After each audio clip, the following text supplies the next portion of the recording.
When it comes to covering Brexit, it's always fun to have a look at what the, shall we say, the other people think of the world um, when they look at us and think, what on earth are they doing?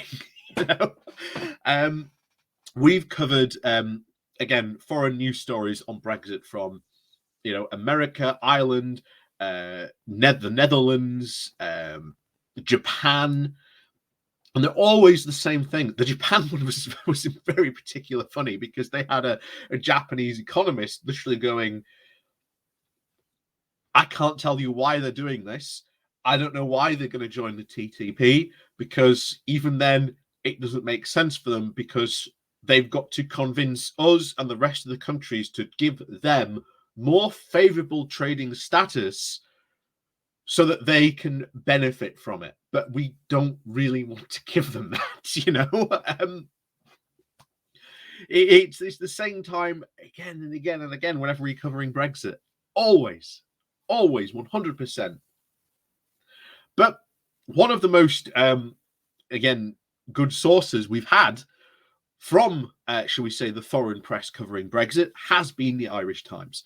They have done some absolutely really good reporting, not only what obviously is going to be going on in potentially Northern Ireland, but essentially how it would affect Ireland as well, because you may not remember back obviously post 2016, Ireland was very, very worried that Brexit would affect Ireland, and they prepared, like any sensible government would for these types of things. And of course, a lot of that stuff hasn't happened because they were prepared for most of this stuff. And of course, the big worry for them, of course, is that Northern Ireland border. That will cause a lot of problems for them, just as it would for, again, the people of Northern Ireland as well. So they are keeping very, very close tabs on what could happen here. And it's very likely, of course, that the Northern Ireland issue is very, very likely to once again bust into the forefront of things, probably in a month or 2 months' time. Obviously, we've got the local elections in Northern Ireland coming up. That is going to play a big part in what's going to happen up there. And also, this may be used by Boris once again in a very, very cynical ploy to try and save his premiership, because he's going to be trying to play his Brexit's greatest hits once again. And of course, Northern Ireland does very much play into that, unfortunately. And he really shouldn't be doing that. It's very, very shameful the way in which he's acting and, and playing and toying with Northern Ireland in this way. He shouldn't be doing it essentially in this way. There's no other way you can describe it. But as always, before we do go jumping into the Irish Times and their view and all this, please do remember to hit that like, share, and subscribe button. And of course, down below, there are links to my Patreon page and a organizational link called Buy Me Coffee, where you can, buy me coffee. And as always, thank you very much to all those people who do help and support the channel that way. So, on with this. Like I say, this comes from the Irish Times with the title of The Irish Times View on Brexit, on Britain's Brexit Fallout, Leaving the Border Open. For the fourth time, the UK has put back the imposition of border checks on food and animal products coming from the European Union. And like I say, fourth time. I'm betting once again, when the year's deadline is up, or even before it gets to it, they'll get extended again. I think there will be a fifth time. I would not be surprised, because as Jacob Rees-Mogg said, to put on these checks would cause huge economic harm. Interesting that, Jacob, because that's the very argument we were making going all the way back to 2016 and since then. Has Jacob Rees-Mogg suddenly become a rejoiner? Who knows? While the EU is determined to maintain its high health and hygiene standards, introduced such checks on products from the UK immediately after Brexit, the UK ministers have now proposed not to reciprocate those until the end of 2023, 3 years until after the end of the Brexit transition period. And remember, we were not prepared at all for these types of checks, because again, you've got to have the infrastructure. The ports have built the infrastructure, they push back the checks. Those ports are now going, we might sue the government because we've spent all this money, including public money as well, to build all this infrastructure so that we can do this, and you've now delayed that again. So we'll have to see how that turns out. If they decide to, we're going to take the government to court over this, that will be something to watch. And then only with a fully digitized system that will make ports the quote new unused expensive border posts taxpayer subsidized to the tune of over £200 million permanently redundant. Again, the fully digitized system, that's complete fantasy. You always need some sort of physical checks at the border. This sci-fi nonsense that Jacob Rees-Mogg has brought up is just not going to happen. Farmers, obviously British farmers have warned that the move jeopardizes the biosafety standards and puts their exports faced with very rigorous testing to enter the EU at a permanent competitive disadvantage. Again, we've warned about that before. A spokesperson for the British vets said that the move flies in the face of the commitments to the high levels of animal and human health at a time when diseases like the African swine fever have had a catastrophic impact on parts of Europe. Angry representatives of the ports also say that they will seek to try and recoup from the state the substantial investments they have made in facilities and staff. The decision to subcontract to the EU responsibility for the UK's sanitary and phytosanitary standards, not to worry, says Jacob Rees-Mogg, the UK's Brexit Opportunities Minister, and of course a leading Brexit proponent, and of course the EU is a, quote, highly regulated market, the same regulatory regime, which was one of the main justifications for leaving. Again, it doesn't make sense. Like I say, his comments this week just do not make sense. These are rejoin arguments. You know, as we always said, Brexiteers have had no idea beyond the fact of we're just going to do Brexit, and then what? Then what? There has to be a then what. What do you do next? You can't just go, well, Brexit, everything will be fine, because no, we've talked about that hundreds of thousands of times before on this channel. You can't just go, it'll be fine, because when people like me, other experts, economists, you name it, have said, well, there's going to be this problem. How do you intend to solve that problem? The response was, that's just Project Fear, or that's just not going to be a problem. The Northern Irish border one in particular, which was classed as not going to be a problem.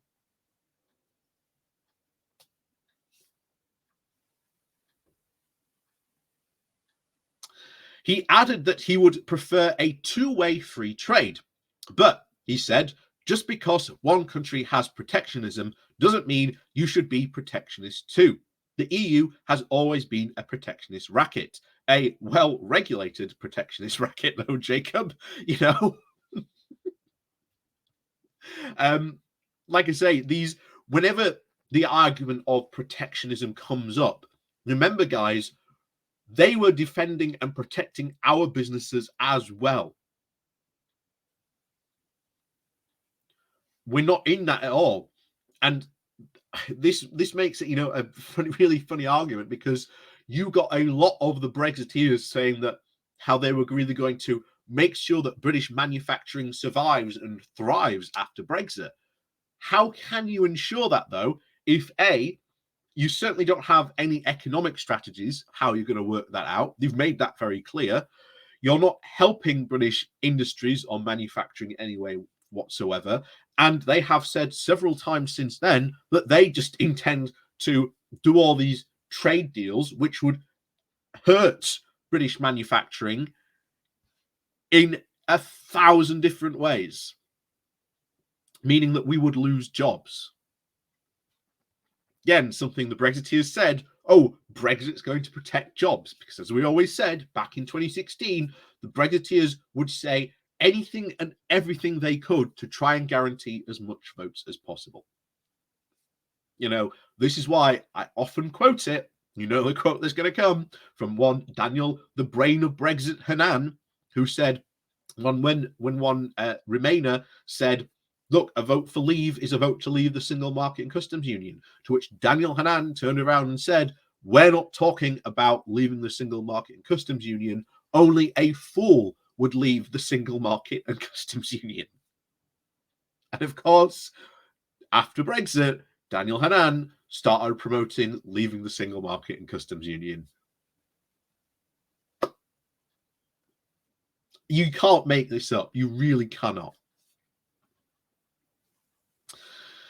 Brussels regards the UK's decision not to check the imports as a matter for in itself, but is watching very anxiously to see if London intends, as Prime Minister Boris Johnson has threatened, separately to undo the Northern Ireland Protocol legislation that requires, on the EU's behalf and the UK, to check goods crossing the Irish Sea.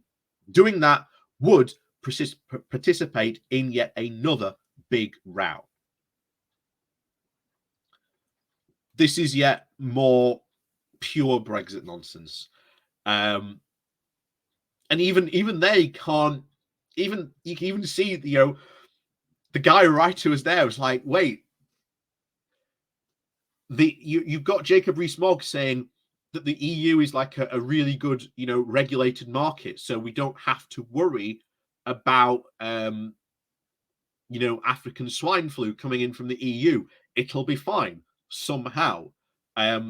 I fully expect us to start seeing that pretty soon in this country, because again, we ain't doing any checks to see if any of that stuff is coming into the country. So that could come in, that could hit pig farmers even more, and potentially do huge damage to that to the British pork industry. If that happens, you haven't yet seen the farmers get angry yet, but oh boy, will they if that happens.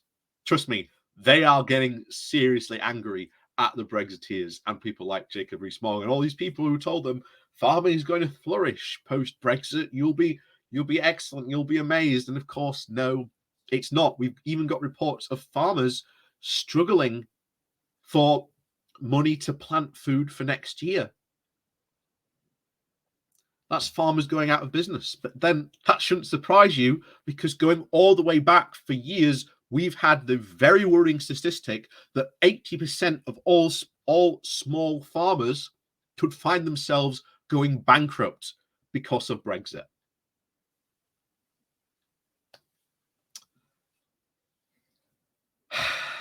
You can't make this stuff up. You really can't.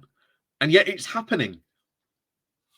And yet it's this blind, cultish desire to Brexit that people like Jacob Rees-Mogg, all the other high-profile Brexiteers are married to. This idea of Brexit's this fantastic idea. It'll work for some reason. It's that, it's the South Park quote, do something, profit, do something, do this, ? Then profit. We are at that question mark stage. They've campaigned for Brexit. They've got Brexit, ? Profit. Already we are seeing the consequences of Brexit. And the Brexiteers are thanking their lucky stars that the pandemic came along, and they can at least hide some of the damage of Brexit underneath that. But the further we get away from the pandemic, the more and more that argument ain't going to cut it. So as always, thank you very much for watching.